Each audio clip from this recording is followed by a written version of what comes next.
Okay, सो bulk file में search term report में हमारे पास प्लेसमेंट का डाटा मौजूद नहीं है ऑप्टिमाइजेशन के लिए। तो अगर हमें प्लेसमेंट ऑप्टिमाइज करनी है तो फिर ऑब्वियसली हमें या तो डायरेक्टली कैंपेन मैनेजर्स में जाकर जाना पड़ेगा और वहां से इंडिविजुअल कैंपेन की प्लेसमेंट जो है वो चेकआउट करके अकॉर्डिंगली अपनी बिड जो है वो और कैंपेन प्लेसमेंट जो है वो एडजस्ट करनी होगी। और दूसरा ऑप्शन हमारे पास ये है कि हम बल्क फाइल से उन प्लेसमेंट्स को एडजस्ट कर दें।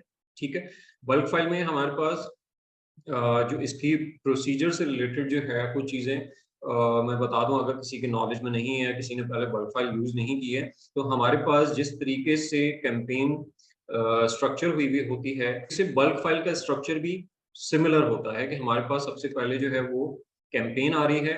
ठीक है, फिर प्लेसमेंट का डाटा हमारे पास मौजूद है, बिड एडजस्टमेंट जो नाम आ रहा है, ये दो प्लेसमेंट्स हैं कि यहाँ पर हमारे पास लेट्स से ये वाला एरिया जो आपको नजर आ रहा होगा, ये प्रोडक्ट पेज और टॉप ऑफ द सर्च की प्लेसमेंट जो है वो शो कर रहा है। ठीक है, सो प्लेसमेंट का डाटा आ गया, देन एड ग्रुप आ गया, देन प्रोडक्ट ऐड आ गया, और जो product add is the add जो कि हम जो एसिन हमने वो पर्टिकुलर एसिन जो है वो टारगेटिंग में ऐड किया हुआ है, या आई मीन जिस पर्टिकुलर एसिन को हम एडवर्टाइज कर रहे हैं वो प्रोडक्ट ऐड वाले सेक्शन में आ गया, एंड देन हमारे पास कीवर्ड आ गया, जो भी हम कीवर्ड इस पर्टिकुलर कैंपेन में हमने टारगेट्स किए हुए हैं। ठीक है, सो ये उसी तरीके से वही स्ट्रक्चर जो है वो एक्सेल के फॉर्मेट में डिप्लॉय हुआ होगा। ठीक है, और यहाँ पे जो कुछ चेंजेस इन्होंने किए हैं वो ये किए हैं कि फॉर एग्जांपल पहले जब हम नॉर्मली क्या करते थे कि पहले ऑपरेशंस हमें डिफाइन नहीं करने होते थे, ये वाला कॉलम जो है वो सॉर्ट ऑफ मौजूद नहीं होता था बल्क फाइल में, हमें ऑपरेशन जो है वो डिफाइन नहीं करना होता था, हमें सिंपली हम बल्क फाइल में चेंजेस करके अपलोड कर देते थे तो वो कैंपेन में हमें रिफ्लेक्ट कर जाते थे। ठीक है, लेकिन अब इन्होंने ये कर दिया है कि फॉर एग्जाम्पल हमारे पास एक ऑपरेशंस का कॉलम है, एंड वहां पर हमारे पास तीन ऑप्शन आ रहे हैं for create, update and archive. Create is के जब जब हम कोई न्यू कैंपेन जो है बल्क फाइल के थ्रू सेटअप कर रहे हैं तो हमें क्रिएट का ऑपरेशन जो है वो डिफाइन करना होगा। ठीक है, जब हम क्रिएट का ऑपरेशन जो है वो डिफाइन करेंगे तो हमें कुछ इंफॉर्मेशन जो है वो यहाँ पे प्रोवाइड करनी होगी, जो इसने हाईलाइट कर दी है। ठीक है, ये अगर हम यहाँ पे लिखें, आई मीन अगर चेकआउट भी करते हैं तो यहाँ पर हमें जो ये बता रहा है कि जो डार्क ब्लू वेबसाइट जो सेल्स हैं वो रिक्वायर्ड हैं, वो और जो लाइट ब्लू है वो ऑप्शनल है। ठीक है, सो यहाँ पर डार्क ब्लू जो है वो ये कैंपेन नेम आ गया। ठीक है, कैंपेन आईडी आ गया, देन हमारे पास start date and so and so वो इन्फॉर्मेशन है। सो जो आई एम सॉरी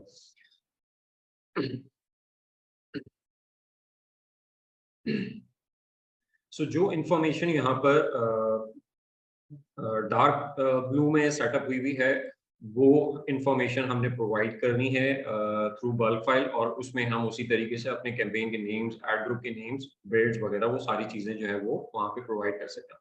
किसी एग्जिस्टिंग कैंपेन में हमने कोई चेंजेस करने हैं तो फिर हम यहाँ पे अपडेट का ऑप्शन सेलेक्ट करेंगे, और जो इन्फॉर्मेशन हमें यहाँ से रिलेटेड कोई चेंजेस करने हैं सो वो उसी तरीके से लेट्स से कि अगर मुझे बजट चेंज करना है और वो कैंपेन जो है वो एस्टेब्लिश हुई हुई है ऑलरेडी, सो मैं यहाँ पर अपडेट का ऑप्शन दूंगा and so on so.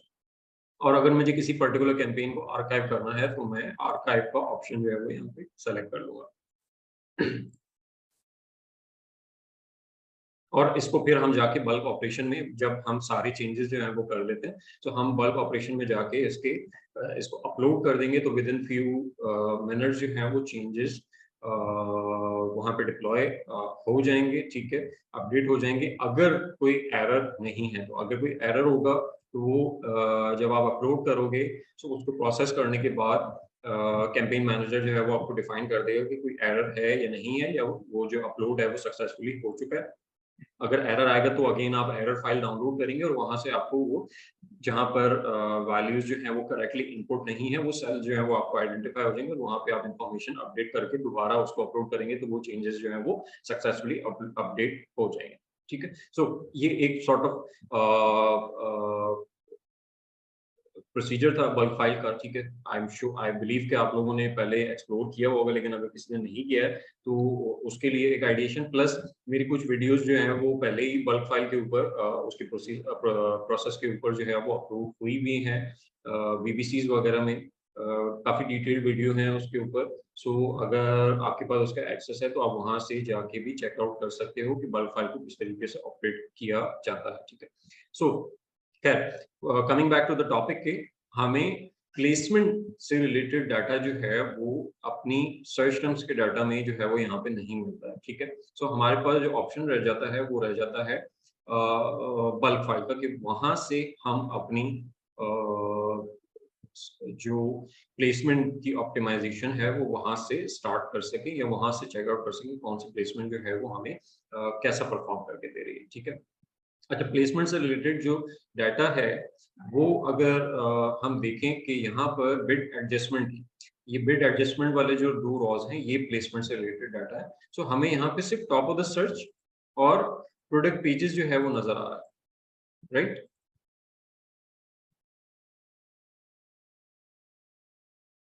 Okay, पहले मुझे यहाँ पे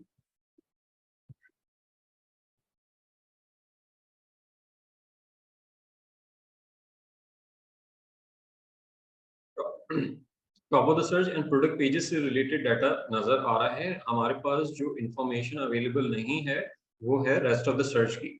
प्लेसमेंट की जो इंफॉर्मेशन है, रेस्ट ऑफ द सर्च की इंफॉर्मेशन हमारे पास यहाँ पर अवेलेबल नहीं है। सो लेकिन क्या रेस्ट ऑफ द सर्च इसमें इंक्लूडेड नहीं है? ऐसा नहीं है।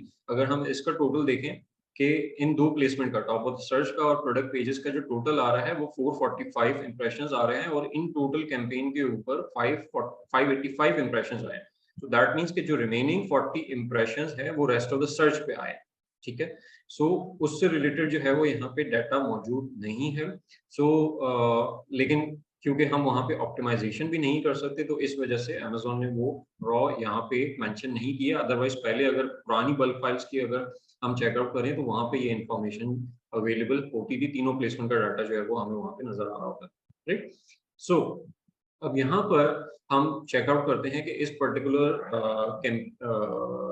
जो आई मीन बल्क फाइल है उसमें हम प्लेसमेंट से रिलेटेड डाटा जो है वो किस तरीके से ट्रांसफॉर्म कर सकते हैं, ठीक है, या उसको ऑप्टिमाइज कर सकते हैं। उसके लिए जो हमारी बिड से रिलेटेड ऑब्जेक्टिव्स हैं, फॉर एग्जांपल कि हम लेट्स से यहाँ पर अब मेरे पास इस पर्टिकुलर प्रोडक्ट की अगर बल्क फाइल होती तो वो ज़्यादा मेरे लिए बेहतर हो जाता, लेकिन हम एक थ्योरेटिकल वे में बात कर लेते हैं कि फॉर एग्जांपल हमारे पास ऑप्टिमाइजेशन से रिलेटेड कुछ अपॉर्चुनिटीज जो हैं वो मौजूद है, ठीक है। और यहाँ पर हम ये एक कीवर्ड है हमारे पास, ठीक है, लाइट बॉक्स फोटोग्राफी 24/24 एग्जैक्ट में ये टारगेट हो रहा है, ठीक है। और ये एक अंडरडॉग कीवर्ड है जिसको हमें ऑप्टिमाइज करना, ठीक है। अब फॉर एग्जांपल कि ये पर्टिकुलर कीवर्ड जो है वो एक एग्जैक्ट कैंपेन से टारगेट हो रहा है, तो हमारे पास यहाँ पे जो एग्जैक्ट कैंपेन है वो एक ये कैंपेन आ रही है लेट्स से, ठीक है। ये एक एग्जैक्ट कैंपेन आ रही है और वी सपोज हम अज्यूम करते हैं कि ये डाटा जो है वो यहाँ पे इसका प्रोवाइडेड है, ठीक है। अब फॉर एग्जांपल कि मुझे इस पर्टिकुलर कैंपेन की बिड जो है वो 15% डाउन करनी है, ठीक है। अभी मुझे ये नहीं पता कि ये 15% डाउन करनी है और ये जो इसके रिजल्ट्स आ रहे हैं वो किस प्लेसमेंट के ऊपर आ रहे हैं, राइट। अब मैंने यहाँ पे जब कैंपेन में जाके चेकआउट किया, बल्क फाइल पे जाके चेकआउट किया, तो मुझे नजर आया कि वो टॉप ऑफ द सर्च पे अच्छा परफॉर्म कर रहा है और प्रोडक्ट पेजेस पे जो है वो ब्लीड कर रहा है, ठीक है। टॉप ऑफ द सर्च पे अच्छा परफॉर्म कर रहा है, प्रोडक्ट पेजेस पे जो है वो ब्लीड कर रहा है, राइट। सो अब मेरे पास यहाँ पर और मुझे यहाँ पे इसकी जो बिड सेट करनी है वो 256 सेंट्स करनी है। इसकी जो एग्जिस्टिंग बिड है वो $3 के अराउंड है, ठीक है। सो अब मैं यहाँ पे क्या करूंगा, मुझे 256 की बिड अगर सेट करनी है $3 से कम करके, सो मुझे ये चीज मेक श्योर करनी है कि उस बिड के अगेंस्ट जो बिड मैं यहाँ पे सेट करता हूँ, कहाँ गया, यहाँ पे इस पर्टिकुलर एरिया में जो कीवर्ड को मैंने जो स्पेसिफिक बिड सेटअप की है, ठीक है, वो इतनी होनी चाहिए कि मेरे इंप्रेशन जो हैं वो प्रोडक्ट पेजेस पे भी ना जाए, मेरे इंप्रेशन जो हैं वो रेस्ट ऑफ द सर्च पे भी ना जाए। क्यों? क्योंकि मुझे नजर आ रहा है कि यहाँ पर प्लेसमेंट जो है वो टॉप ऑफ द सर्च पे अच्छा परफॉर्म कर रही हैं, तो मैं चाह रहा हूँ कि मेरा सारा का सारा ट्रैफिक जो है वो टॉप ऑफ द सर्च पे आना चाहिए, राइट? सो इस सिनेरियो में मुझे ये देखना होगा कि टॉप ऑफ द सर्च पे बिड क्या विन हो रही है। आई मीन प्रोडक्ट पेजेस पे क्या सीपीसी जो है वो आ रहा है। फॉर एग्जांपल यहाँ पे $1 पे भी, यानी $1 उसकी बिल्ड सेट हुई हुई है, तो $1 पे भी प्रोडक्ट पेजेस पे इंप्रेशंस और क्लिक्स जो हैं वो आ रहे हैं, ठीक है। सो दैट मीन्स कि मुझे अपनी बिल्ड जो है वो $1 से भी कम करनी होगी, ठीक है। फॉर एग्जाम्पल मैं यहाँ पर अपनी बिड जो है वो 90 सेंट्स कर देता हूँ, ठीक है, या मैं 85 सेंट्स कर देता हूँ, ठीक है। अच्छा 85 सेंट्स कर दिया मैंने यहाँ पर। 85 सेंट्स में मुझे कुछ अश्योरेंस मिल गई कि मैं मेरे इंप्रेशंस और क्लिक्स जो हैं वो प्रोडक्ट पेज या रेस्ट ऑफ द सर्च पे जो है वो नहीं जाएंगे, ठीक है, एक चीज हो गई। अच्छा अब 85 सेंट्स तो मैंने सेट कर दिया, लेकिन मुझे टॉप ऑफ द सर्च पे जो बिड चाहिए वो चाहिए 2.56 की, ठीक है। अच्छा 2.56 से सिंपली इसका हम अगर इसकी कैलकुलेशन करें, 2.56 डिवाइडेड बाय 85 जो कि हमारी बिड है, ठीक है। सो दैट मीन्स इसमें से अगर मैं -1 कर देता हूँ तो मुझे ये परसेंटेज जो है वो टॉप ऑफ द सर्च पे सेट करना होगा, यानी 201.1, ठीक है। इस तरीके से मैं अगर परसेंटेज सेट करता हूँ तो मेरी जो टॉप ऑफ द सर्च पे बिड जाएगी वो 2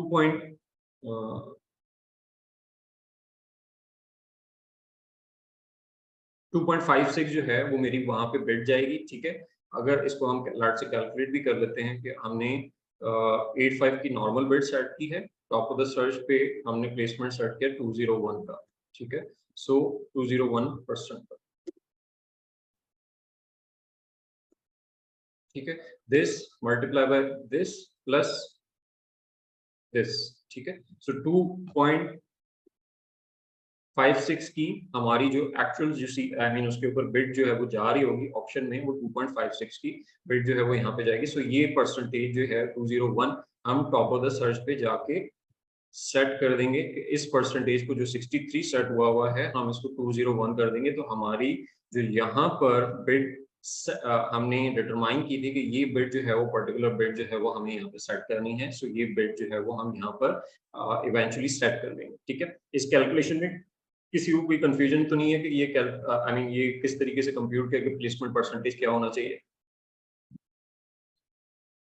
नहीं इरफान भाई, लेकिन एक और क्वेश्चन है। जी जी। लेट से आपकी जो बिड है वो 1.5 है, फिर आपने उसकी प्लेसमेंट लेट से 100 की हुई है, हम्म। तो हम ये कैलकुलेशन करते हैं और बिड लेट से 1 आ जाती है और प्लेसमेंट परसेंटेज लेट से 200 आ जाती है, तो हम इसको वन गो में इम्प्लीमेंट कर देंगे। वन गो में कर सकते हैं। आई मीन मैंने नोटिस किया है कि वो उसकी वजह से कोई इतना खास फर्क नहीं पड़ता। नॉर्मली आप लोगों ने सुना होगा कि बिट जो है वो इतने फ्रीक्वेंटली जो है वो चेंजेस नहीं करने चाहिए, ठीक है। और आप एक दफा बिट चेंज कर दें और उसके बाद जो है वो फिर अपने रिजल्ट जो है वो चेकआउट करते हैं। लेकिन और मैं भी अपनी आई मीन जो सेशंस वगैरह में यही रिकमेंड करता था, लेकिन मैं ये पर्सनली खुद प्रैक्टिस नहीं करता। पर्सनली मैं खुद प्रैक्टिस इस वजह से नहीं करता क्योंकि मुझे पता है कि अगर मुझे फ्रीक्वेंट चेंजेस करने हैं तो वो किस तरीके से करना है, उसकी उसकी यूटिलिटी या उसकी यूजेज जो है वो क्या है। फॉर एग्जाम्पल कि मुझे एक पर्टिकुलर कीवर्ड के ऊपर एक पर्टिकुलर स्पॉन्सर्ड रैंक चाहिए। फॉर एग्जाम्पल मेरा स्पॉन्सर्ड रैंक वहां पर 5 आ रहा है, ठीक है, और मुझे सेकंड स्पॉट चाहिए यानी स्पॉन्सर्ड रैंक 2 चाहिए। तो मैं वहां पर अपनी कैंपेन की बिड जो है वो इंक्रीज करना स्टार्ट करूंगा। अच्छा जब आप कैंपेन की बिड जो है वो एडजस्ट करते हो तो उसका इम्पैक्ट जो है वो विद इन 10 to 15 मिनट जो है वो आ जाता है, कैंपेन के ऊपर रिफ्लेक्ट करना स्टार्ट कर देता है, ठीक है। सो अगर वो मेरा स्पॉन्सर्ड रैंक मूव नहीं कर रहा या अगर वो सेकंड प्लेसमेंट पे नहीं आया, दैट मीन्स कि मैंने अभी इनफ बिड नहीं किया है, ठीक है। तो अगर मैं श्योर हूँ कि मुझे वो पर्टिकुलर स्पॉन्सर्ड रैंक ही चाहिए, तो मैं उसकी बिल्ड जो है वो हर 15 मिनट बाद चेंज करता रहूंगा जब तक कि मुझे वो पर्टिकुलर स्पॉन्सर्ड रैंक अचीव नहीं हो जाता, ठीक है। लेकिन ये चीज स्टूडेंट्स को या सेशंस में क्यों रिकमेंड नहीं करते, क्योंकि अगर आपने इसका आई मीन गलत यूज किया या आप हर कैंपेन में जाके जो है वो without any sort of objective अपनी बिल्ड जो है वो इतना फ्रीक्वेंटली जो है वो चेंज करते रहोगे, तो फिर वहां पे प्रॉब्लम जो है ना वो क्रिएट होना स्टार्ट हो जाएगी। लेकिन क्योंकि यहाँ पर मेरा ऑब्जेक्टिव जो है वो बड़ा क्लियर है, वो क्लियर क्या है कि मुझे 2.56 का लेट्स से कि जो बिल्ड हमने यहाँ पे सेट की है कि 2.56 का सीपीसी जो है वो मेरे लिए यहाँ पे कन्वीनियंट है, और आइडियली मुझे यही बिल्ड जो है वो यहाँ पे सेट करनी है। तो मैं वो डायरेक्टली जहाँ यहाँ पर वो बिल्ड सेट कर सकता हूँ, उसमें मेरे लिए एज सच कोई प्रॉब्लम नहीं है। ठीक है, समटाइम ये इशू आता है कि आपको इम्प्रेशन जो है वो कम होना स्टार्ट हो जाते हैं या सो एंड सो वहां पर आप थोड़ा बहुत अगर उसकी प्लेसमेंट मजीद इंक्रीज करेंगे तो वो सिचुएशन जो है वो अंडर कंट्रोल आ जाती है। मतलब सर एक गो में कर दें तो कोई इशू नहीं है? नहीं, आई मीन अगर आपको यूज हाँ, अगर आप कॉन्फिडेंट नहीं हो तो फिर आप ग्रेजुअली करें, वो मसला नहीं है। लेकिन इतना मेजर जो है वो इशू नहीं आता है अगर आप उसको प्रॉपरली सेटअप करते हो। यस अनफाल भाई,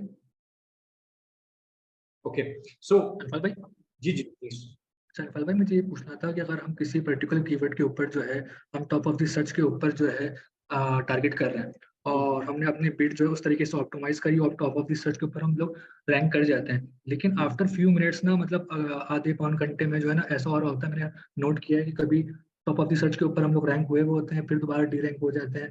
तो फिर बिड को किस तरीके से ऑप्टिमाइज करना चाहिए कि टॉप ऑफ द सर्च के ऊपर ही रहे जब तक हमारा बजट खत्म ना हो? मतलब आपके जो एड रैंक्स है, आपकी जो प्लेसमेंट है वो एक ही इन तो दिन के जी, अंदर जो है वो फ्लक्चुएट कर रही है, राइट? जी बिल्कुल। ओके, सो उसका रीजन बेसिकली ये होता है कि लेट्स से कुछ सेलर्स जो हैं वो डे पार्टिंग यूज कर रहे हैं, यानी वो एक पर्टिकुलर टाइम पे अपनी कैंपेन जो है वो एक्टिव करते हैं। सो फॉर एग्जांपल उनकी अगर प्लेसमेंट यानी उनकी जो बिडिंग है वो ज्यादा एग्रेसिव है, लेकिन वो एक सर्टेन टाइम के लेट से वो 12 बजे के बाद जो है वो एक्टिव होते हैं। सो 12 PM पे वो अपनी कैंपेन जो है वो इनिशिएट करते हैं और उनको बजट जो है वो प्रोवाइड कर देते हैं। ठीक है, सो उससे पहले वो सेलर्स क्योंकि मार्केट में ही नहीं थे, तो इस वजह से आपको वो स्पॉट जो है वो मिला हुआ था। ठीक है, लेकिन जैसे ही उनकी कैंपेन्स एक्टिव हुई तो हुआ ये कि अब उनकी कैंपेन्स ने आपकी यानी ऑप्शन जो है वो उन्होंने विन कर लिया। ठीक है, तो वो आपका रैंक जो है वो वहां से उस पर्टिकुलर बिड के साथ जो है वो एडजस्ट हो गया। ठीक है, तो वहां पर सॉर्ट ऑफ अगर तो हम किसी पर्टिकुलर कीवर्ड के ऊपर हमारे लिए इम्पोर्टेंट या प्रायोरिटी जो है वो हमारा स्पॉट है, स्पॉन्सर्ड रैंक है कि मुझे फर्स्ट रैंक ही चाहिए या मुझे टॉप ऑफ द सर्च पे ही रहना है। सो वहां पर हम दो काम कर सकते हैं। पहला तरीकेकार ये है कि जो टॉप ऑफ द सर्च का परसेंटेज है वो हम इंक्रीज कर दें, ताकि अगर क्योंकि हमें ये तो पता है ना कि वो कंप्लीट यूटिलाइज नहीं होगा, वो तो जितना वो सेकंड प्राइस रूल के हिसाब से ही हमें चार्ज होगा। तो अगर सेकंड नंबर पे बिड कम होगी तो हमें कम चार्ज होगा, वो बढ़ेगी तो हमें ज्यादा चार्ज होगा। ठीक है, लेकिन दोनों सूरतों में हम उस सिचुएशन को कवर अप कर पाएंगे और हमारा एड रैंक जो है वो कॉम्प्रोमाइज नहीं होगा। सो एक तो काम ये किया जा सकता है कि हम प्लेसमेंट परसेंटेज से उस चीज को टैकल कर लें। दूसरा जो काम किया जा सकता है या दूसरा ऑप्शन जो है वो ये है कि हम dynamic bid up and down की तरफ चले जाएं और वहां से मतलब अपनी बिडिंग स्ट्रैटेजी जो है वो हम dynamic bid up and down कर देते, तो फिर हम अलाउ कर देते हैं उसको कि वो बिड जो है वो इंक्रीज कर दे। ठीक है, लेकिन यहाँ पर सिर्फ और सिर्फ एक प्रॉब्लम होगा कि वो dynamic bid up and down तीनों प्लेसमेंट के ऊपर अप्लाई होता है, यानी वो सिर्फ टॉप ऑफ द सर्च पे अप्लाई नहीं होगा, वो प्रोडक्ट पेजेस पे भी अप्लाई होगा, वो रेस्ट ऑफ द सर्च पे भी अप्लाई होगा। सो अगर मैं रिकमेंड करूं पर्सनली तो मैं फर्स्ट मेथड यानी प्लेसमेंट वाला मेथड जो है वो उसकी तरफ जाऊंगा, मैं डायनामिक बिड्स की तरफ नहीं जाऊंगा अगर मेरा ऑब्जेक्टिव जो है वो टॉप ऑफ द सर्च ही है। सही। अच्छा अनफाल भाई, एक चीज़ और ये पूछनी थी, जो आपने बिट सेट करी है और इसमें जो 3.01 में से जो -1 किया है, ये क्या फार्मूला यूज करें, थोड़ा सा बता दिए। ओके, अच्छा देखिए यहाँ पे सबसे पहले जो चीज है कि मैंने यहाँ पर आपको दो वेरिएबल जो है वो पता होने चाहिए, ठीक है। एक ये कि आपने किस प्लेसमेंट की बिड जो है वो आपकी क्या होनी चाहिए, ठीक है, कि प्लेसमेंट पे आपका क्या सीपीसी जो है वो आप उसको अलाउ कर रहे हैं। लेट्स से फॉर इस सिनेरियो में हमारे पास ये वेरिएबल जो था वो हमें पता था कि हमें 2.56 जो है वो टॉप ऑफ द सर्च पे सेट करना है, ठीक है। ये टीओएस के लिए मुझे ये पर्टिकुलर बिल्ड चाहिए टीओएस के ऊपर, ठीक है। अच्छा, फिर दूसरा वेरिएबल कि मेरी बिल्ड जो है वो क्या होनी चाहिए। अच्छा, बिल्ड मैंने कहाँ से एनालाइज की? बिल्ड मैंने यहाँ से एनालाइज की कि मुझे $1 का सीपीसी जो है, मैंने मतलब मेरी बिल्ड जो है वो $1 है, उसके बावजूद भी प्रोडक्ट पेज के ऊपर क्लिक्स आ रहे हैं। सो इसको अवॉइड करने के लिए $1 से मुझे कम करना पड़ेगा। अब वो $1 से कम वो 95 भी हो सकता है, 95 सेंट्स भी हो सकता है, वो 90 भी हो सकता है, वो 85 भी हो सकता है, ठीक है।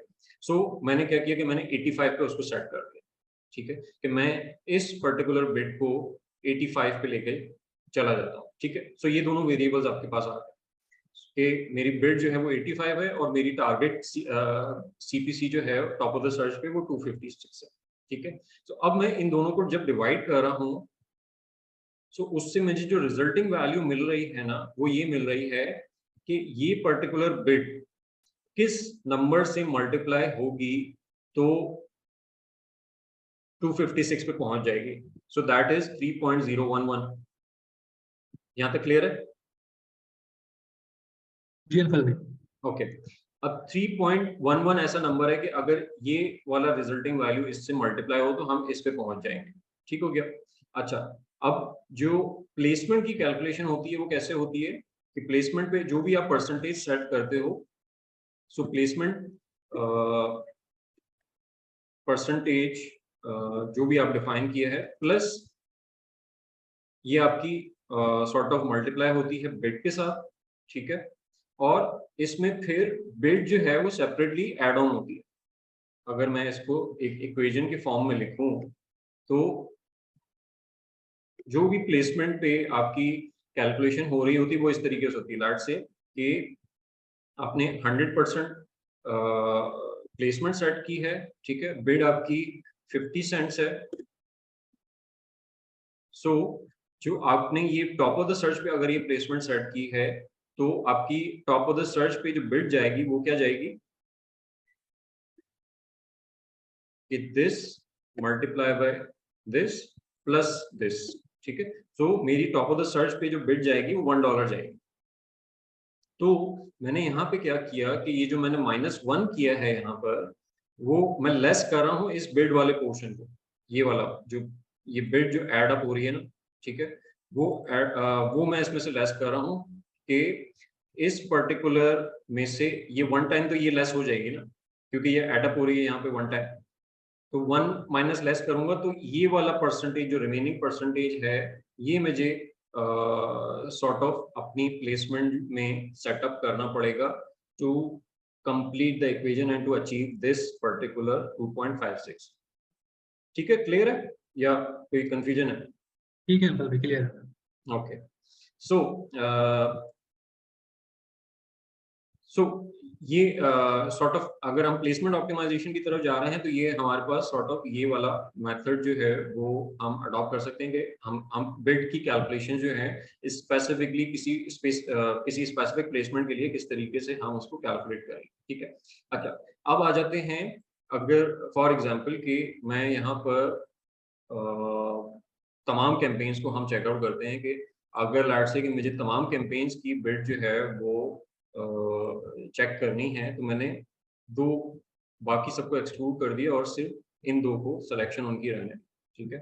अच्छा, अब यहाँ पर फॉर एग्जांपल कि मेरा एक्वास जो था वो अब इस पर्टिकुलर प्रोडक्ट को ले लें अगर, तो यहाँ पर मेरा एक्वास ब्रेक इवन एक्वास जो है वो समवेयर अराउंड 38% है, ठीक है। सो 38% जो है वो मेरा अलाउेबल यानी वो ब्रेक इवन एक्वास है, राइट। सो मेरे लिए जितने भी वैल्यूज उस परसेंटेज से अबव हैं तो वहां पर मुझे थोड़ा सा चीजों को ऑप्टिमाइजेशन की तरफ जो है वो लेके जाना पड़ेगा, ठीक है। सो इसमें हम क्या कर सकते हैं कि हम लार्ज से कंडीशनल फॉर्मेटिंग अप्लाई करते हैं फॉर एग्जांपल के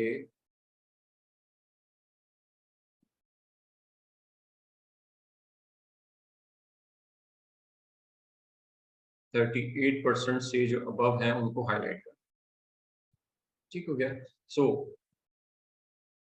कैंपेन वाली को हम इग्नोर करेंगे, हम सिर्फ प्लेसमेंट का डाटा देंगे, राइट। सो अब प्लेसमेंट के डाटा से यहाँ पे मुझे नजर आ रहा है कि ये एक पर्टिकुलर कैंपेन है जिसकी टॉप ऑफ द सर्च पे मुझे 40% या 41% जो है वो एक्ॉस अचीव हो रहा है, ठीक है।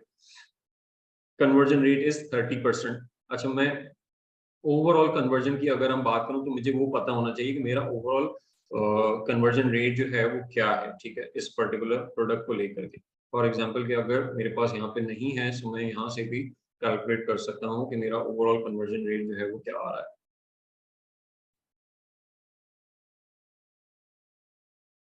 अच्छा, ये स्पॉन्सर्ड डिस्प्ले, सॉरी, मैं स्पॉन्सर्ड सर्च टर्म से जो है वो अपना डाटा, अपनी कन्वर्जन का डाटा जो है वो एक्सट्रैक्ट कर सकता हूँ।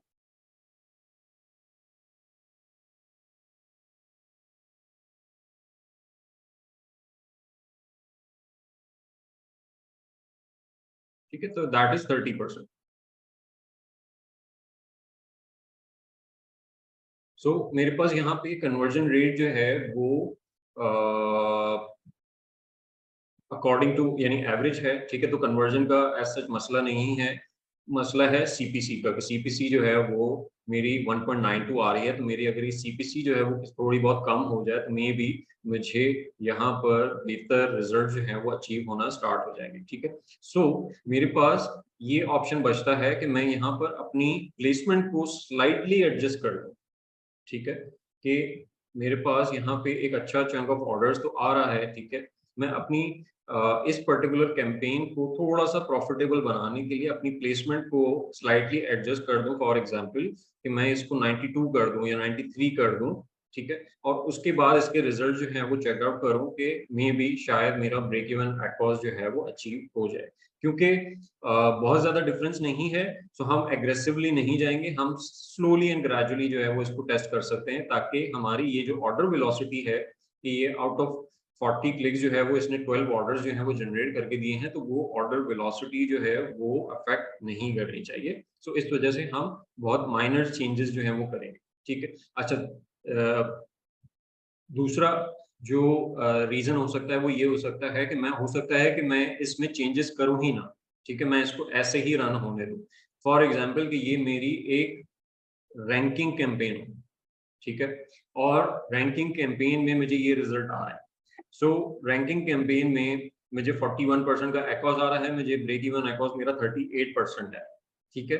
सो हो सकता है कि मैं यहाँ पे चेंजेस ना करूं, क्योंकि मेरा ऑब्जेक्टिव जो है वो यहाँ पे रैंक करना है, प्रॉफिट जनरेट करना नहीं है, ठीक है। Profit I mean ranking campaign में भी जितना हम एक्ॉस मिनिमाइज कर सकते हैं वो हम करेंगे, ठीक है। उस आई मीन वो मैं ये नहीं कह रहा हूँ कि वहां पर हम प्रॉफिटेबिलिटी को कंसिडर ही नहीं करेंगे, लेकिन वो रैंकिंग कैंपेन के पर्सपेक्टिव में वो एक सेकेंडरी चीज है, ठीक है।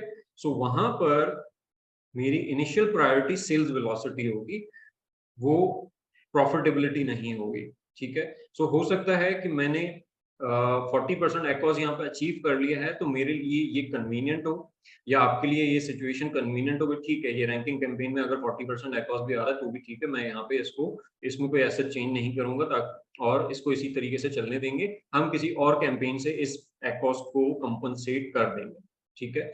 एक तो ये हो सकता है ये अगर मेरा ऑब्जेक्टिव जो है वो रैंकिंग, अगर मेरा ऑब्जेक्टिव जो है वो यहाँ से कन्वर्जन निकालना है, अब कन्वर्जन कैंपेन मेरी यानी सॉर्ट ऑफ ये कन्वर्जन कैंपेन है, तो ऑब्वियसली वहां पर मैं कोशिश कर रहा हूँ कि मेरे जो ऑर्डर्स आए वो प्रॉफिटेबल आए। सो वहां पे उस सिनेरियो में मैं यहाँ पर ऑप्टिमाइजेशन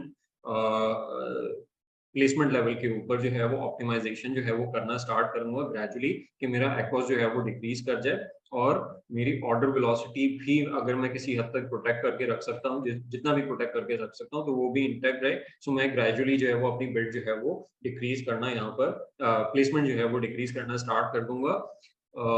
लेकिन जो भी चेंजेस हम करेंगे वो इन विद रिस्पेक्ट टू कि हमारा कैंपेन ऑब्जेक्टिव जो है वो क्या है, दोनों से यानी रैंकिंग में और कन्वर्जन में हमारा सॉर्ट ऑफ डिसीजन जो है वो वहां पे चेंज हो जाएगा with respect to the objective. अच्छा, और यहाँ पे चेकआउट कर लेते हैं, ये पर्टिकुलर कैंपेन में हमारे पास 41% एक्ॉस आ रहा है, ठीक है। अगेन ये वही सिनेरियो है, ठीक है। सो अगेन वही थ्योरी अप्लाई होगी कि ये whether it is a ranking campaign, whether it is a conversion campaign, ठीक है। अगर ये कन्वर्जन कैंपेन है तो मैं स्लाइटली, क्योंकि 41% एक्ॉस है, सो मैं स्लाइटली इसको ड्रॉप करते करते कोशिश कर सकता हूँ कि मेरी जो सॉरी कि मेरा एक्ॉस जो है वो उस पर्टिकुलर लेवल पे अचीव हो जाए। अच्छा, यहाँ पे एक चीज जो नोटिस करने वाली है वो ये है कि ये इसका कन्वर्जन रेट जो है ना वो इतना हेल्दी नहीं है, जो कि यानी बिलो एवरेज है। हमें ऑन एन एवरेज 30% जो है वो कन्वर्जन मिल रही है हर 3 क्लिक पे। लेट्स से फॉर अज्यूम कि 3 क्लिक पे हमें एक ऑर्डर जो है वो एक्सपेक्ट करना चाहिए, लेकिन यहाँ पे 1 क्लिक जो है वो हमारा ज्यादा आ रहा है। सो यहाँ पे डेफिनेटली सीपीसी का इतना इशू नहीं है जितना कन्वर्जन रेट का है, ठीक है। सो फॉर एग्जांपल अगर ये कैंपेन, इसको हम थोड़ा सा एक्सपेंड ये चेकआउट कर लेते हैं कि यहाँ पे टारगेटिंग जो है वो क्या हो रही है।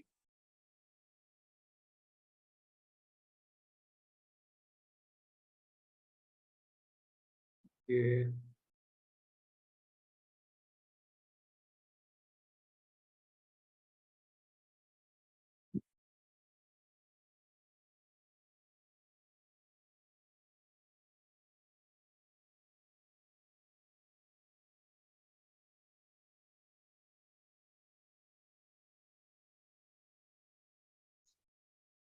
ओके, सो यहाँ पे जो टारगेटिंग हो रही है वो ये वाली पर्टिकुलर कैंपेन है। टॉप ऑफ द सर्च पे हमें 41% एक्ॉस आ रहा है, ठीक है। और प्लेसमेंट पे हमें सॉर्ट ऑफ, और ये कैंपेन अगर मैं चेक करूं तो ये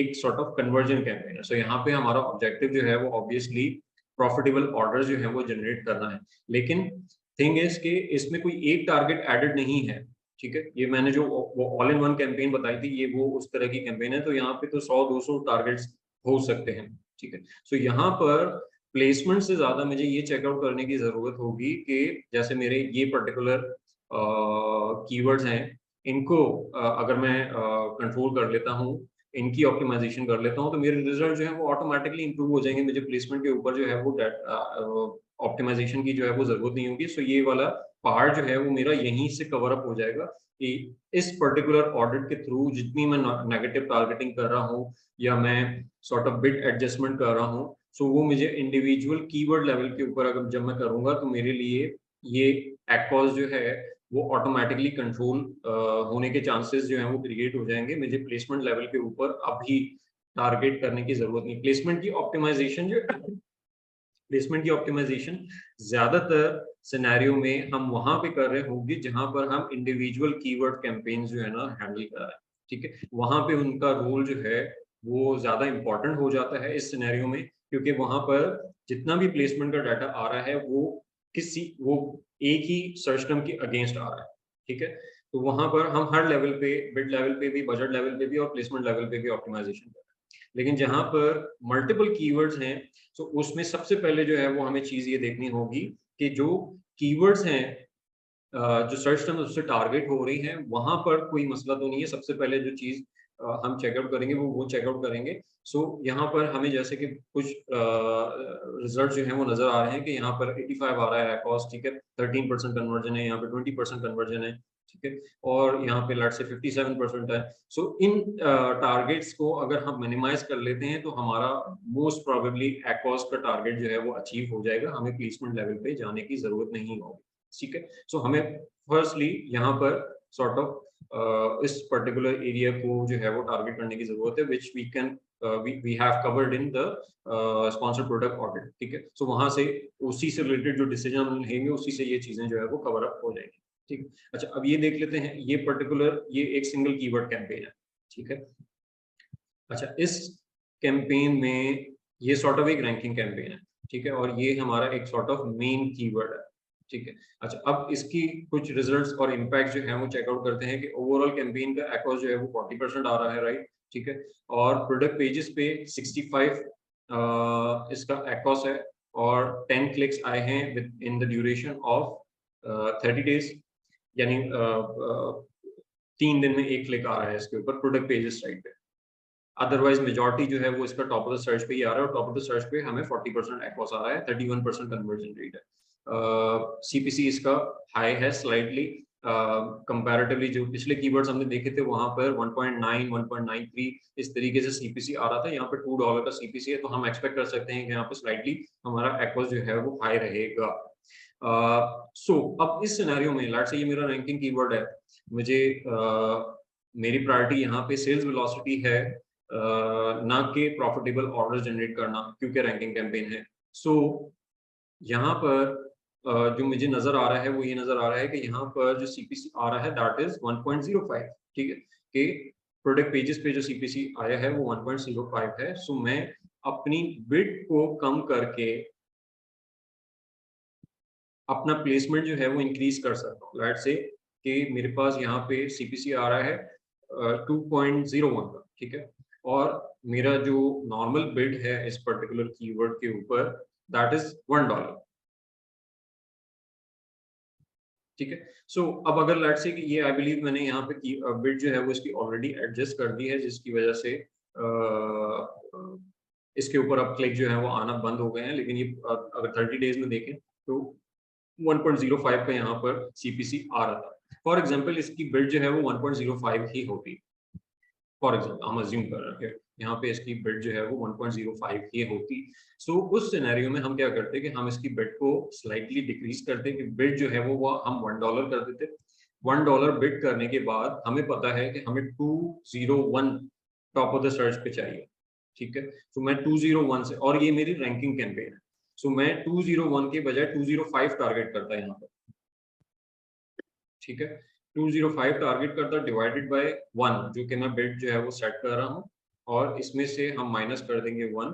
सो मेरा जो परसेंटेज बनेगा टॉप ऑफ द सर्च का वो 105 बनेगा, यानी मैं $1 की बिड सेट करके टॉप ऑफ द सर्च पे 105 की प्लेसमेंट सेट कर देता, ताकि मेरी जो टॉप ऑफ द सर्च पे सीपीसी अलाउेबल सीपीसी जो है वो 205 चली जाए, ताकि मेरे ऑर्डर जो है वो यहाँ पे कॉम्प्रोमाइज नहीं होने चाहिए, क्योंकि ये मेरा एक मेरी रैंकिंग कैंपेन है और मेरा ऑब्जेक्टिव जो है वो सेल्स वेलोसिटी है। तो मैं ज्यादा इसको स्पेंड अलाउ दे सकता हूँ, मैं इसकी सेल्स वेलोसिटी कम नहीं करना चाह रहा, बेशक एक्वॉस जो है वो थोड़ा सा स्लाइटली इंक्रीज भी हो जाए, ठीक है। सो जो ऑब्जेक्टिव होगा डिसीजन हमारे उसी से रेलेवेंट होंगे, उसी से कनेक्टेड होंगे, ठीक है। सो आपने अगर जो भी डिसीजन ऑप्टिमाइजेशन से रिलेटेड जो डिसीजन लेना है, आपने उसको कनेक्ट करना है अपने ऑब्जेक्टिव से, ठीक है।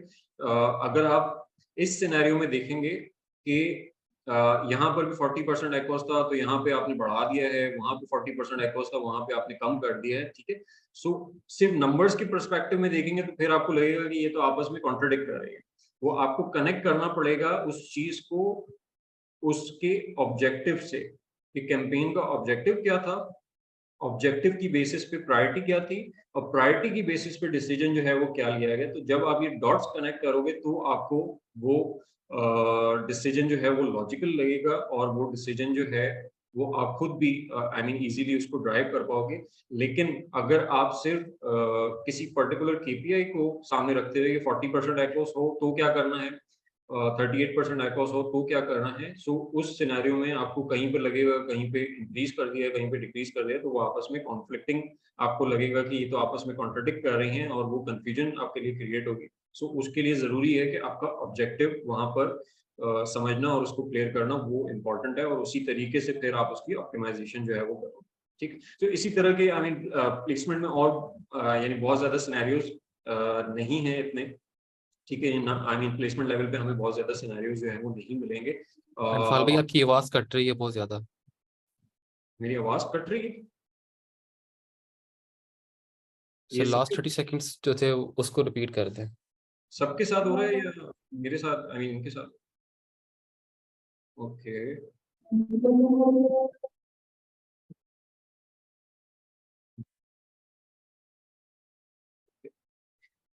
अच्छा, अब मेरी आवाज आ रही सही? जी सर।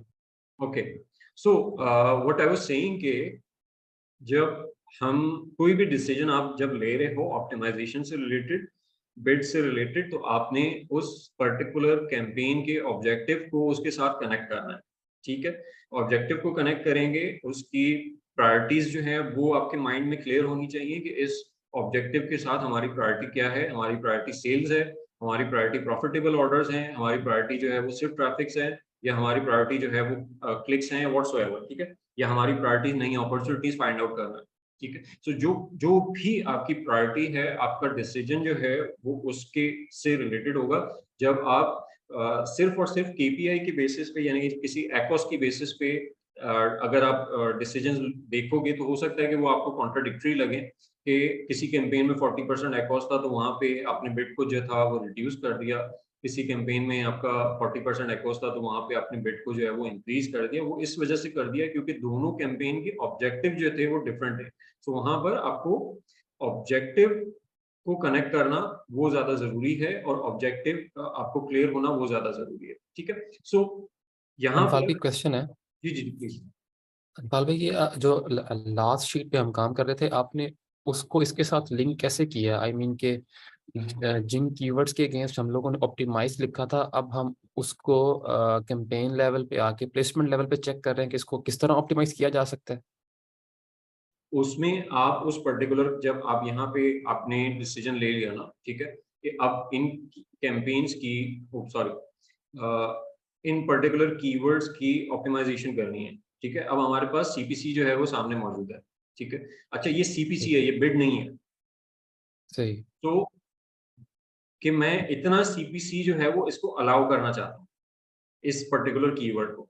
सो अब मेरे पास क्या ऑप्शन मौजूद है कि फॉर एग्जांपल मैंने ये पर्टिकुलर कीवर्ड लिया, और मैं अपनी बल्क फाइल में जाके इस पर्टिकुलर, यानी सॉरी, इस पर्टिकुलर जो कैंपेन है, ये वाली कैंपेन को अपनी बल्क फाइल में जाके सर्च करूंगा, और उसके रिजल्ट जो है वो अपने सामने लेके आऊंगा। फॉर एग्जांपल के वो ये रिजल्ट्स आते हैं मेरे सामने, ये वाले मतलब रिजल्ट। हर सर्च टर्म को उसकी कैंपेन में जाके देखना है और फिर उसकी नहीं नहीं, प्लेसमेंट हर लेवल पे सर्च टर्म को नहीं, ऑप्टिमाइज, आप यहाँ पे जो भी ऑप्टिमाइजेशन वाला होगा सर। ये जो कैंपेन वाइज है ना, आप उसको चेकआउट करेंगे। लेट्स से आप वन बाय वन इसको कैंपेन फिल्टर करें, ठीक है। और उससे रिलेटेड जो है वो आपको हो सकता है कि किसी कैंपेन में मल्टीपल कीवर्ड जो हैं वो आपके आ रहे हो, किसी में किसी कोई एक ही कीवर्ड आ रहा हो। तो जब आप कैंपेन लेवल पे ये चीजें करना स्टार्ट करोगे, तो फिर आपके पास वो नंबर जो हैं वो आ जाएंगे कि आपने कहाँ पर किसकी, यानी जब आप इस कैंपेन में जाओगे और फिर इसका डाटा चेक करोगे कि प्लेसमेंट लेवल पे इसका डाटा क्या है, ठीक है। अब प्लेसमेंट लेवल पे आपको नजर आता है कि भाई प्लेसमेंट लेवल पे ये तीनों जगह पे अच्छा परफॉर्म कर रहा है, फॉर एग्जाम्पल तीनों जगह पे अच्छा परफॉर्म कर रहा है। सो मेरे लिए यहाँ पर डिसीजन होगा कि मैं जाके सिंपली जो है वो इसकी बिड जो है वो इतनी कर दूं कि तीनों प्लेसमेंट पे ये बिड जो है, जो सीपीसी मैंने यहाँ पे ड्राइव किया है, ये सीपीसी जो है वो तीनों को चला जाएगा, ठीक है। अगर मैं डायरेक्टली ये अमाउंट जो है वो एज बिड सेटअप कर देता हूँ, तो तीनों प्लेसमेंट पे यही अमाउंट जाएगा। लेकिन मुझे नजर आता है कि नहीं यार, वो टॉप ऑफ द सर्च पे अच्छा परफॉर्म कर रहा है, प्रोडक्ट पेजेस पे अच्छा परफॉर्म नहीं कर रहा। सो और मुझे टॉप ऑफ द सर्च को ये बिड सेट, ये सीपीसी जो है वो देना है 1.73 का। मेरे प्रोडक्ट पेजेस जो है वो हिट नहीं करना चाहिए, मेरा रेस्ट ऑफ द सर्च जो है वो हिट नहीं करना चाहिए। तो फिर मैं उसी फॉर्मूले के थ्रू जो है वो अप्लाई करूंगा कि मेरा प्रोडक्ट पेजेस पे जो सीपीसी है वो 1.05 आ रहा है, तो मुझे अपनी बिड जो है वो इससे कम रखनी है, ताकि इस पे क्लिक जो है वो विन ना होने पाए, ठीक है। सो मैं इसी कैलकुलेशन के थ्रू अपनी बिड जो है वो सेट करूंगा, और टॉप ऑफ द सर्च को 1.73 की बिड जो है वो अलाउ कर दूंगा। सर मेरा क्वेश्चन ये था कि जो रिमार्क्स के अंदर आपने ऑप्टिमाइज लिखा हुआ है, वहां पर हम ये वाला काम करेंगे। रिमार्क्स जो केपीएम आपने निकाले थे, जो जी, जो जो जहां पर ऑप्टिमाइज कर रहे हैं, या जहां पर, वहीं पर तो हमने अपनी बिड जो है वो कम की है ना, कि कितनी बिड सही जो है है वो हम। सेट कर। जहां पर हमारी नो चेंज था, तो वहां पे तो हमने कोई बिड चेंजेस किया ही नहीं है, ठीक है। ये बिड, ये सीपीसी वही है जो कि हमारा ऑलरेडी आ रहा है, तो वहां पे तो हमने कोई चेंज करना ही नहीं है। आप यहाँ पे लाइट से आप ये सेलेक्ट कर लो सिंपली, कि आपको अगर ये पता करना है, या ये इसमें इस चीज में कंफ्यूजन हो रही है कि किस किस कीवर्ड के अगेंस्ट जो है वो चेंजेस करना है, तो आप सिंपली चेंज ऑफ बिड्स का कॉलम में जाएं, और यहाँ से 0% जो है वो रिमूव कर दें, ठीक है। सो जिन पे अच्छा, इसमें आ रहे हैं कि, ओके एक मिनट, नहीं यहाँ पे कोई, अच्छा यहाँ लगाया हुआ।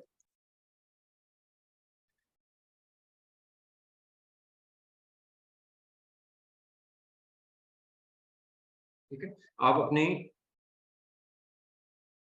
चेंज ऑफ बिड वाले सेक्शन में जाएंगे और यहाँ से 0% को रिमूव करेंगे। ठीक है, अच्छा फिर इसमें ब्लैंक्स भी आ रहे हैं जहां पर हमने नेगेटिव किया है, तो हम नेगेटिव को रिमूव कर देते हैं अपने पास से। ठीक है, सो अब ये वो कीवर्ड्स आ गए जहां पे हमने बिड्स में कुछ ना कुछ चेंजेस कर रहे हैं। ठीक है, सो ये वाले कीवर्ड्स जो हैं वो आप अपनी या तो डायरेक्टली कैंपेन मैनेजर में चले जाएं या बल्क फाइल के थ्रू इसके ऊपर वर्किंग कर लें, दोनों जो आपके लिए कन्वीनियंट हो। बल्क फाइल में क्योंकि आपके पास पूरी विजिबिलिटी जो है वो उस तमाम कैंपेन्स की एक साथ आ जाएगी, तो वो ज्यादा कन्वीनियंट रहेगा। कैंपेन मैनेजर में जाके एक एक कैंपेन को चेकआउट कर रहे होंगे तो वो उसमें भी शायद आपको ज्यादा टाइम जो है वो लग जाए। ठीक है सर।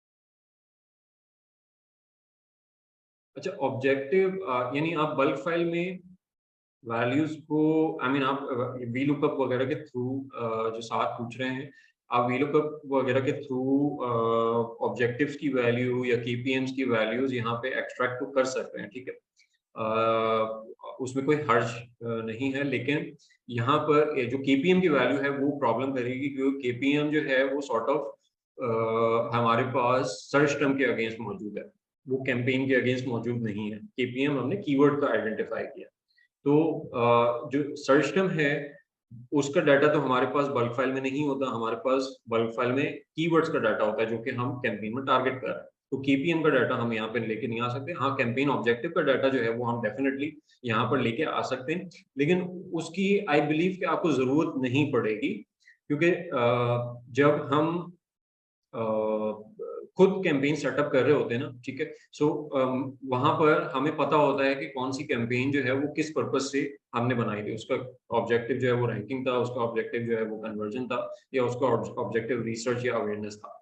ठीक है, तो जब हम खुद मैनेज कर रहे होते हैं चीजें डे टू डे बेसिस पे, सो हमें पता होता है कि किस कैंपेन का क्या ऑब्जेक्टिव है। सो फिर भी लेकिन अगर आपको जरूरत पड़ती तो आप वीलुकअप से इसको एक्सट्रैक्ट कर सकते हो वहां पर, जस्ट फॉर द रेफरेंस। ठीक है, सो इसी तरीके से आप जितने आपके ऑप्टिमाइजेशन से रिलेटेड जो डिसीजन हैं जो आपने यहाँ पे डिसाइड किए हैं, वो आप अपनी कैंपेन में जाके फिर चाहे वो आप बल्क फाइल से करो, चाहे वो आप कैंपेन मैनेजर से करो, वो आपके ऊपर डिपेंडेंट है कि जो आपको ज्यादा कन्वीनियंट लगता है आप वहां से उसको ऑपरेट कर सकते हैं। ठीक है, दो तीन चार चीजें जो हैं वो हमने ये चेकआउट की हैं कि प्लेसमेंट ऑप्टिमाइजेशन जो है वो ज्यादातर हम उन सिनेरियोज में कर रहे होंगे, यानी प्रायोरिटी प्लेसमेंट को उस वक्त देंगे जबकि वो एक सिंगल कीवर्ड कैंपेन है। ठीक है, या फिर अगर वो मल्टीपल कीवर्ड कैंपेन भी है तो कीवर्ड में एज सच हमें इतना ज्यादा प्रॉब्लम जो है वो नजर नहीं आ रहा। हमें वहां पे रूम नजर आ रहा है कि प्लेसमेंट लेवल के ऊपर कोई एक पर्टिकुलर प्लेसमेंट जो है वो ज्यादा लीड कर रही है। फॉर एग्जांपल के नहीं ये नहीं है, अगर मुझे कोई ऐसी कैंपेन मिल जाए जहां पर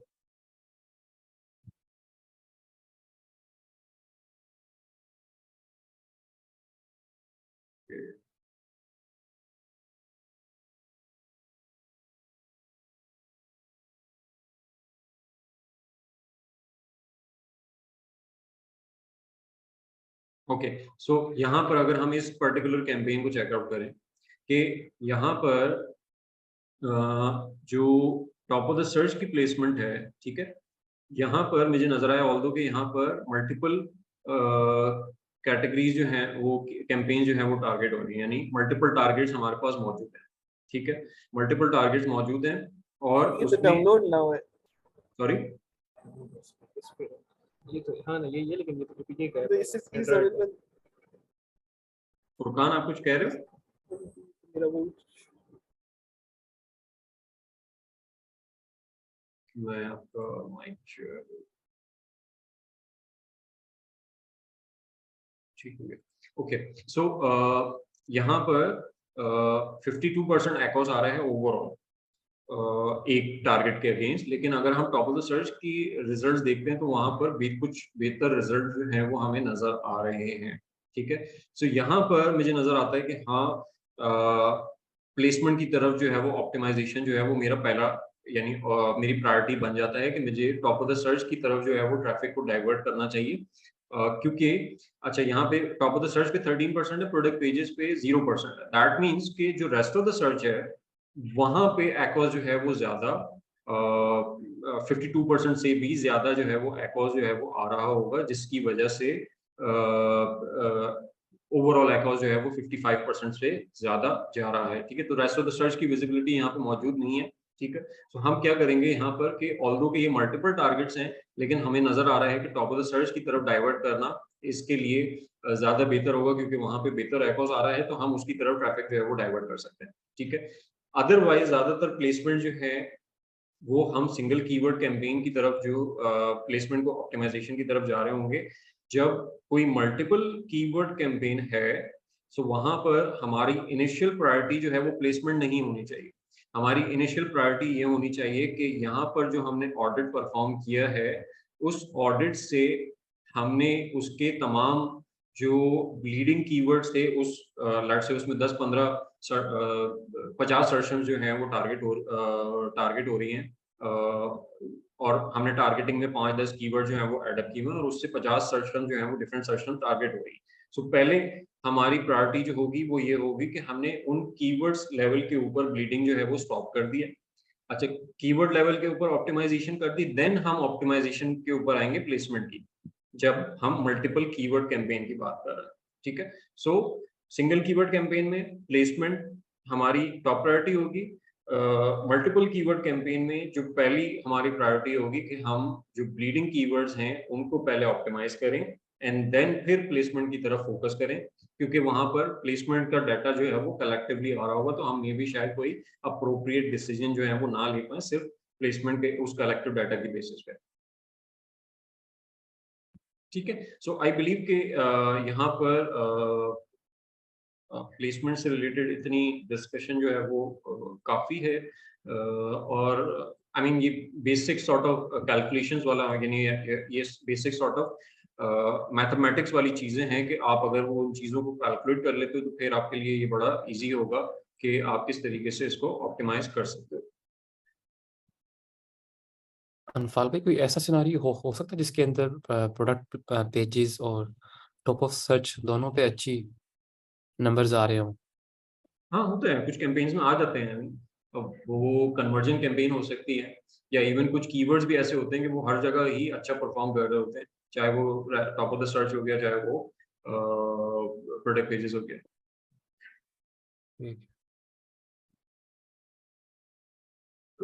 अच्छा चलें, आपने ये जो सवाल किया तो मैं उस सिनेरियो में लेट्स से कि फॉर एग्जांपल अब यहाँ पे मेरे पास हो सकता है कि मुश्किल ही कोई ऐसा कीवर्ड हो जो कि 2 प्लेसमेंट के ऊपर अच्छा परफॉर्म कर रहा हो, लेकिन जस्ट हाइपोथेटिकली मैं एक बात कर रहा हूँ कि फॉर एग्जांपल कि आपको 3 प्लेसमेंट के अंदर नजर आता है कि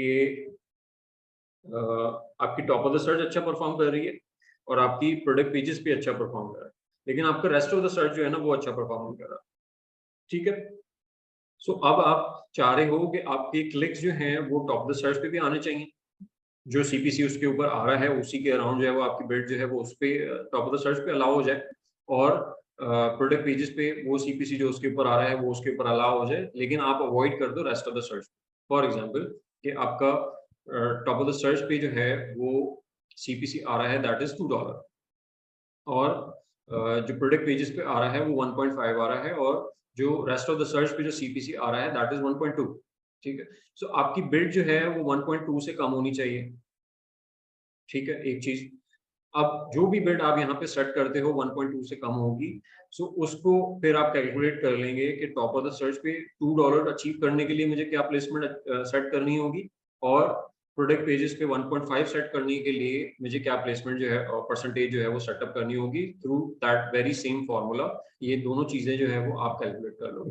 ठीक है, अच्छा, प्रॉब्लम यहाँ पर नॉर्मली वहां पर होता है कि जब आपका सॉर्ट ऑफ कोई ऐसी प्लेसमेंट जिसकी सीपीसी जो है वो कम है, बट खास तौर पे रेस्ट ऑफ द सर्च पे, रेस्ट ऑफ द सर्च की सीपीसी जो है वो कम है, लेकिन नहीं, बल्कि मैं उल्टा बोल रहा हूँ कि आपकी प्रोडक्ट पेजेस की सीपीसी जो है वो कम है और रेस्ट ऑफ द सर्च की ज्यादा है, लेकिन रेस्ट ऑफ द सर्च जो है वो अच्छा परफॉर्म कर रहा है और आप चाह रहे हो कि आप प्रोडक्ट पेजेस को अवॉइड कर लो। तो अब वहां पे हमारे लिए मसला ये आ जाता है कि रेस्ट ऑफ द सर्च पे हमारे पास ऑप्शन ही मौजूद नहीं है कि हम कोई परसेंटेज सेट करके उसकी बिड जो है वो अलहदा से सेट कर दें। ठीक है, फॉर एग्जांपल कि हम ये सिनेरियो जो है वो रिवर्स कर देते हैं। ठीक है, कि मेरी बिड जो है वो 1.5 जो है वो रेस्ट ऑफ द सर्च पे आ रही है, बल्कि नहीं यहाँ पे भी हो सकता है। खैर मुझे अगर कोई मिला तो मैं आप लोगों को दिखा दूंगा। ठीक है, वहाँ उस सिनेरियो में आई एम श्योर आप लोगों में से कुछ ने देखा हुआ होगा कि जहाँ पर हमारे जो प्रोडक्ट पेजेस की बिल्ड जो है वो कम होती है, but rest of the search से वो ज्यादा बुरा परफॉर्म कर रहा होता है। सो वहाँ हमारे लिए प्रॉब्लम ये आता है कि हम वहाँ पे बिल्ड जो है, प्लेसमेंट जो है वो उस तरीके से सेट नहीं कर पाते। सो उसमें हमारे लिए फिर उस सिचुएशन को इग्नोर करना ही हमारे लिए होता है। उसका कोई सोल्यूशन हमारे पास अवेलेबल नहीं है, क्योंकि हम रेस्ट ऑफ द सर्च पे कोई परसेंटेज जो है वो सेट नहीं कर सकते। मुझे अगर कोई कैंपेन का कोई स्क्रीनशॉट मिला तो मैं आप लोगों से शेयर कर दूंगा, जिस सिनेरियो की मैं रेफरेंस दे रहा हूँ। उसको, ताकि वो उसका एक क्लियर आइडिया जो है वो आप लोगों के पास आ जाए। किसी और का कोई सवाल इस टॉपिक से रिलेटेड? ये जो सर कॉलम आर में जो आपने चेंज इन बिड किया जी था, जी जी जी जी जी ये आपने जरा दोबारा एक्सप्लेन कर देते हैं, ये मतलब जी, किन बेसिस ये पे किया था? फॉर्मूला तो मैंने इसमें आई मीन इस फॉर्मूले में आपको कोई चेंज करने की जरूरत नहीं है। ठीक है, ये बाय डिफॉल्ट मैंने ये फार्मूला यहाँ पे सेटअप किया हुआ है। ये फार्मूला किस तरीके से कंप्यूट हो रहा है कि जो आपकी करंट बिड है, ठीक है, और जो न्यू बिड है, सो उसका चेंज ये डिटरमाइन करेगा, और कंपैरेटिवली जो जितना परसेंट चेंज आ रहा है या जितना परसेंट आप चेंज करना चाह रहे हो, वो ये परसेंटेज यहाँ पे डिफाइन कर देगा। फॉर एग्जांपल कि अगर लेट्स से कि ये मैं इसकी बिड जो है वो डिक्रीज करता हूँ, ठीक है, $1 सेट हुई है, ठीक है, सो दैट मीन्स कि मैंने 5 सेंट से बिड डिक्रीज की है, तो ये मुझे दिखा रहा है कि जो न्यू सीपीसी है वो 5% कम हमने, क्योंकि माइनस में आ रहा है, तो 5% जो है वो बिड कम की है। ठीक है, फॉर एग्जाम्पल, और दूसरी जगह अगर फ्लैट से मैं 105 कर देता इसको, सो ये 5% से ठीक बिल्ड जो है वो इंक्रीज कर रहा हूं मैं। सो ये सिर्फ एक इंडिकेटर के तौर पे मैंने यहाँ पे ऐड किया है, कि ताकि जब आप बिड एडजस्ट कर रहे हो, सो आपको ये आइडिया मिल जाए कि आप कितना परसेंट जो है वो चेंज लेके आ रहे हो। ठीक है, कुछ सिनेरियोज में लेट्स से कि कोई कैश जो आपकी स्टार कीवर्ड्स हैं या क्वेश्चन मार्क्स हैं, और जो जिन पे आपको हाई वॉल्यूम ऑर्डर्स आ रहे हैं, तो वहां पे हो सकता है कि आप इस चीज के ऊपर फोकस कर रहे हो कि आप 2-3% से ज्यादा का बिट चेंज ना करो, ताकि उसकी ऑर्डर वेलोसिटी में कोई बहुत ज्यादा डिस्टरबेंस जो है वो नहीं आनी चाहिए।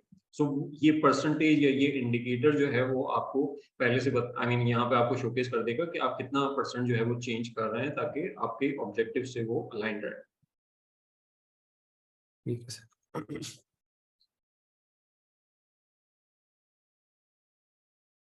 अच्छा, मैं यहाँ पे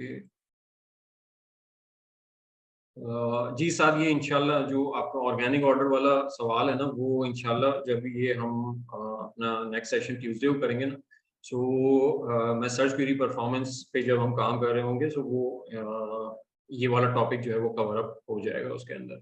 तो ये मैं उसी वक्त आई मीन आपको कैलकुलेशन करके ही एक्सप्लेन करूँ, तो वो आई बिलीव ज़्यादा बेहतर होगा, बजाय इसके कि मैं थियोरेटिकली एक्सप्लेन करूँ इसको। अच्छा, अहमद कह रहे हैं कि एक्सेल मैक्रोस रिकॉर्ड करने का जिक्र किया आपने, उसका क्या आइडिया दे सकते हैं, हम क्या क्या प्रोसेस ऑटोमेट कर सकते हैं? अच्छा, ऑटोमेशन से रिलेटेड एक रूल जो है ना वो ये होता है कि जो काम आप रिपीटेटिवली करते हो वो काम ऑटोमेट हो सकता है। हर वो काम जो आप रिपीटेटिवली करते हो, यानी जिसका एक सर्टेन एसओपी है, सर्टेन स्टेप्स हैं कि वो स्टेप 1 ये है, स्टेप 2 ये है, स्टेप 3 ये है, स्टेप 4 ये है। ठीक है, सो ऐसे जितने भी आपके प्रोसेसेस हैं उनको आप किसी ना किसी लेवल पे या किसी ना किसी टूल के थ्रू या किसी भी चीज के थ्रू, सिस्टम्स के थ्रू आप उसको ऑटोमेट कर सकते हैं। अगर हम ऑडिट के पर्सपेक्टिव में बात करें, तो फॉर एग्जाम्पल कि यहाँ पर लेट्स से कि हम यहाँ पर कैंपेन के ऑब्जेक्टिव्स सेटअप करने से पहले हम यहाँ पर ये डिफाइन कर रहे हैं, यानी हम सॉर्ट ऑफ एक डाटा की फॉर्मेटिंग कर रहे हैं, डाटा गैदरिंग कर रहे हैं, उसको स्ट्रक्चर कर रहे हैं। सो स्ट्रक्चर हमें हर दफ़ा करना पड़ेगा और ये प्रोसीजर जो है वो हमेशा सिमिलर रहेगा, क्योंकि सर्च टर्म का डाटा जो है वो सिमिलर ही है, यानी उसके सिमिलर से मेरी मुराद ये है कि उसके फॉर्मेट जो है वो कोई ऐसे चेंज नहीं हो रहे हैं। ठीक है, सो वो फॉर्मेट जो है वो सिमिलर हैं। आपको वही एक्सरसाइज जो है वो हर बार ऑडिट में दोबारा करनी पड़ेगी। तो इस प्रोसेस का एक मैक्रो डेवलप किया जा सकता है कि मैं बस इसका एक दफ़ा मैक्रो रिकॉर्ड कर लूँ और फिर जब भी मुझे ऑडिट करना हो तो मैं एक सिंगल क्लिक पे ये ऑब्जेक्टिव वाली शीट भी मेरी क्रिएट हो जाए।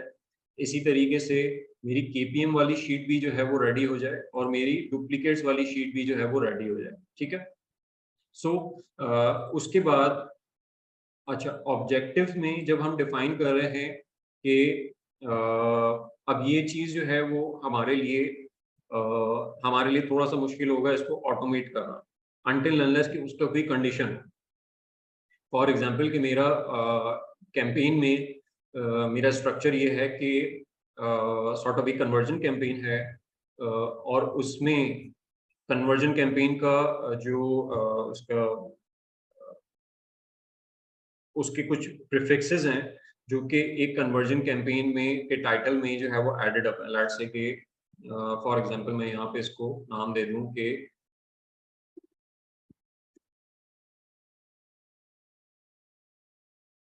कि जिसमें CON लिखा हुआ आ रहा है या CVR लिखा हुआ आ रहा है। ठीक है, that is my conversion campaign. ठीक है, इसी तरीके से जिसमें RNK लिखा हुआ आ रहा है, that is a ranking campaign. ठीक है, अच्छा, अब अगर तो ये मेरी कैंपेन में सॉर्ट ऑफ स्ट्रक्चर हुआ है इसी तरीके से, तो फिर मैं इस पर्टिकुलर यानी यहाँ पे ऑब्जेक्टिव डिफाइन करने के वो भी ऑटोमेट कर सकता हूँ। मैं कंडीशन क्या लगाऊंगा कि वो ये चेकआउट करे कैंपेन का टाइटल क्या है। कैंपेन का टाइटल कैंपेन के टाइटल के फर्स्ट 3 लेटर्स देखे उसने CVR आइडेंटिफाई किया। कंडीशन मैंने डिफाइन कर दी कि भाई अगर CVR आ रहा है तो दैट मींस कि ऑब्जेक्टिव कन्वर्जन होगा, RNK आ रहा है दैट मींस कि ऑब्जेक्टिव रैंकिंग होगा। और इसी तरीके से रिसर्च का मैंने कुछ और प्रीफिक्स सेट कर दिया, अवेयरनेस का मैंने कुछ और प्रीफिक्स सेट कर दिया और उसकी बेसिस पे मैंने कंडीशंस बना दी कि ये उनके प्रीफिक्स आइडेंटिफाई करें और उसकी बेसिस पे ऑब्जेक्टिव जो है वो यहाँ पे डिफाइन करते हैं। ठीक है, अगर तो वो नहीं डिफाइन तो फिर मुझे ये वाला काम यानी इस पर्टिकुलर कॉलम को फिल इन करना, ये मेरा काम जो है वो मैनुअली रह जाएगा। बाकी सब काम जो है वो आप उसको ऑटोमेट कर सकते हो। केपीएम में क्योंकि हमारी कंडीशंस होती हैं, यानी यहाँ पे कंडीशन डिफाइंड है कि पहले हमने नंबर ऑफ ऑर्डर्स की बेसिस पे स्प्लिट करना है एंड देन फिर हमने एक्ॉस की बेसिस पे स्प्लिट करना। मेरी आवाज सही आ रही है आप लोगों को? जी सर, अब भी सही आ रही जी है, सर, पहले बीच खराब में हुई कभी थी, अब कभार ठीक है। करती है लेकिन फिर ठीक हो जाती है। ओके, सो जो केपीएम वाला है वहां पर हमारे जो रूल्स हैं वो डिफाइंड है कि पहले हमने नंबर ऑफ ऑर्डर्स की बेसिस पे यानी 80-20 की सेग्रीगेशन करनी है और फिर एक्ॉस की बेसिस पे सेग्रीगेशन करनी है। तो उसकी बेसिस पे हम अपने चारों सेगमेंट्स जो हैं वो डिफाइन कर सकते हैं। तो अगर वो डिफाइन कर देते हैं तो फिर हम इस पर्टिकुलर कॉलम को भी ऑटोमेट कर सकते हैं। ठीक है, कि केपीएम भी automatically based on the numbers वो ऑटोमेटिकली इसका केपीएम जो है वो डिफाइन कर दे और उसकी बेसिस पे अप्लाई कर दे। ठीक है, सो ये वाला पार्ट भी ऑटोमेट हो सकता है। अदरवाइज यहाँ तक ऑटोमेट होगा, अगर आप उसको नहीं करते तो यहाँ तक ऑटोमेट होगा। केपीएम और रिमार्क्स जो है वो आपको मैनुअली इनपुट करने होंगे। ठीक है, डुप्लीकेट्स में भी जो ज्यादातर चीजें हैं तो यहाँ तो ऑब्वियसली कोई एज सच इस पर्टिकुलर पार्ट में जो केपीएम तक का डाटा जो है वो ऑटोमेटिकली, क्योंकि वो केपीएम वाली शीट से ही लिंकअप है, तो यहाँ तक तो ऑटोमेशन जो है वो हो सकती है। उसके बाद रिमार्क्स और जो ये वाले डाटा पॉइंट्स हैं वो आपको यानी इसमें सीपीसी स्पेसिफिकली की न्यू सीपीसी जो है वो क्या होनी चाहिए वो आपको स्पेसिफिकली डिफाइन करनी होगी। लेकिन इसके अलावा जितना भी काम है वो मैक्रोज के थ्रू ऑटोमेट किया जा सकता है। ठीक है, जब मैक्रोज रिकॉर्ड कैसे करने हैं तो उसमें मैं डिटेल में तो नहीं जाऊंगा ऑब्वियसली।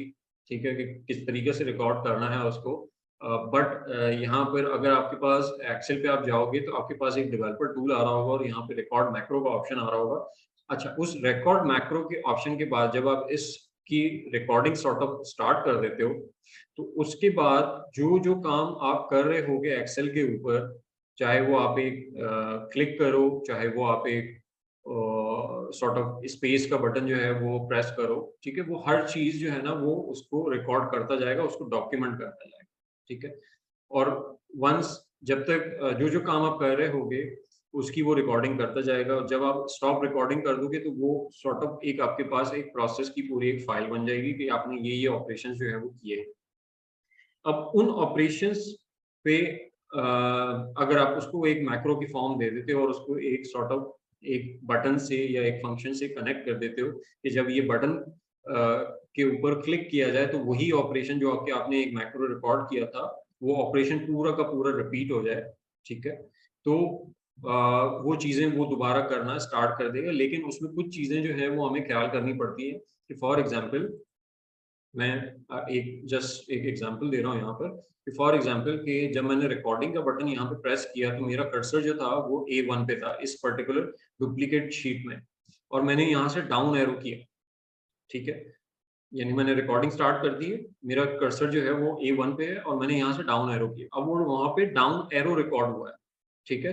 वो ये रिकॉर्ड नहीं हुआ कि डुप्लीकेट शीट में डाउन एरो करना है या A1 सेल से A2 पे आना है, ये नहीं हुआ, वहां पे डाउन एरो रिकॉर्ड हुआ है। सो अगर मैंने मैक्रो रन किया और मैं इस शीट पे था, ठीक है, सो यहाँ पर वो और मेरा लेट्स से कि मेरा कर्सर जो था वो यहाँ पे था और मैंने मैक्रो यहाँ पे रन किया है, तो वो यहाँ से यहाँ पे आ जाएगा, यानी वो डाउन एरो का जो ऑपरेशन था वो यहाँ पे परफॉर्म करेगा। क्यों? क्योंकि उसको ये नहीं डिफाइन किया गया कि वो उस पर्टिकुलर शीट पे या उस पर्टिकुलर सेल पे जाके ये एक्शन जो है वो परफॉर्म करना। अगर मैं इस पर्टिकुलर सेल से यहाँ पे यानी 1 से 2 पे आना चाहता हूँ और इसी शीट के 2 पे आना चाहता हूँ, तो पहला स्टेप होगा वो मेरा ये होगा कि पहले मैं उसको ये बताऊंगा कि मुझे A1 पे आना है एंड देन यहाँ से डाउन एरो करना है, तो वो फिर उसका सॉर्ट ऑफ रेफरेंस बन पाएगा और वो उसी तरीके से उसके ऊपर परफॉर्म कर पाएगा, ठीक है। अदरवाइज वो सिर्फ डाउन एरो करेगा और वो जहाँ पे भी आपने जहाँ से भी स्टार्ट किया वो वहीं से उसको स्टार्ट कर देगा। ओके, ठीक है। सो आई बिलीव इसके इसके ऊपर आई मीन आपको काफी सारी वीडियोस मिल जाएंगी और उसको आप सिंपली एक काम करेंगे, आप 2-3 चीजें यानी एक्सेल पे कोई छोटा मोटा ऑपरेशन जो है वो परफॉर्म करें और उसमें उसको करने से पहले मतलब कोई ऐसा ऑपरेशन हो जो कि जिसके आई मीन वो 4-5 स्टेप्स में हो, ठीक है। सो उन 4-5 स्टेप्स को परफॉर्म करने से पहले आप रिकॉर्ड मैक्रो करें और वो फिर 4-5 स्टेप्स फॉलो करें और उसके बाद जो है वो फिर आप उस मैक्रो की रिकॉर्डिंग स्टॉप करके उसका विजुअल बेसिक्स का जो कोड उसने लिखा है उसको एक दफा स्टडी कर लें, तो मे बी शायद जिन लोगों को कोडिंग और प्रोग्रामिंग में थोड़ा सा इंटरेस्ट है तो मे बी शायद आप वहाँ पे आपको चीज़ें कुछ जो हैं वो क्लिक हो जाएंगी और समझ में आना स्टार्ट होगी। मैंने पर्सनली मुझे प्रोग्रामिंग नहीं आती, लेकिन मैंने इसी तरीके से उसको उसके कोड को रीड कर करके ही समझा है और सीखा है। सो मे बी जिनका इंटरेस्ट होगा वो आप लोग उस चीज़ को कैच कर लोगे। सर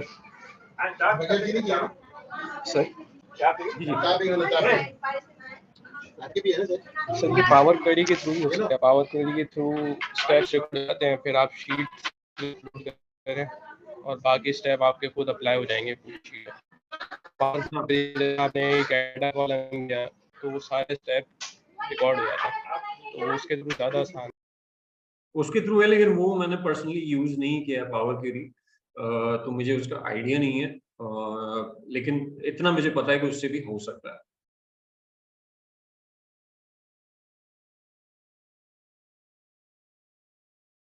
ठीक है, किसी और का कोई सवाल? भाई जी मेरा एक क्वेश्चन है, टॉपिक से हट कर है, मेरा अगर ये टॉपिक अगर खत्म हो गया तो पूछ सकता हूँ? जी असल में मेरा जो क्वेश्चन है ना वो डे पार्टिंग के हवाले से। जो मेरी लॉन्च है ना, मैंने उसमें ना डेली इसको मैं एनालाइज करता हूँ। मेरे पास सुबह के टाइम जो है ना, मतलब सुबह 9 बजे से लेकर 10 बजे के दरमियान 3 से 4 ऑर्डर्स आते हैं, इसके अलावा पूरे दिन मेरे पास ऑर्डर नहीं आते। फिर ये कि शाम में 3-4 ऑर्डर आते हैं, और ये कि फिर रात को 10 बजे से लेके 12 बजे तक के दरमियान ना मेरे को अचानक से जो है ऑर्डर की बूस्ट आती है, और तकरीबन एंड ऑफ द डे मेरे डेली बेसिस पे 15 to 20 ऑर्डर्स हो जाते हैं। अच्छा, मैंने इसमें एक चीज़ और एनालाइज करी कि जिस टाइम पे ऑर्डर्स आते हैं कि सुबह शाम और रात में, तो मेरे कॉम्पिटिटर्स हैं जो टॉप ऑफ द सर्च के ऊपर रैंक हुए हैं ऑर्गेनिकली और स्पॉन्सर दोनों, तो वो पीपीसी भी ना इस टाइम के ऊपर रन कर रहे होते हैं। तो आप क्या सजेस्ट करेंगे कि हमें भी इसी टाइम के ऊपर अपनी पीपीसी को रन करना चाहिए डिबटिंग करके? अच्छा, उसमें ये पैटर्न जो है वो आपका डे टू डे बेसिस पे?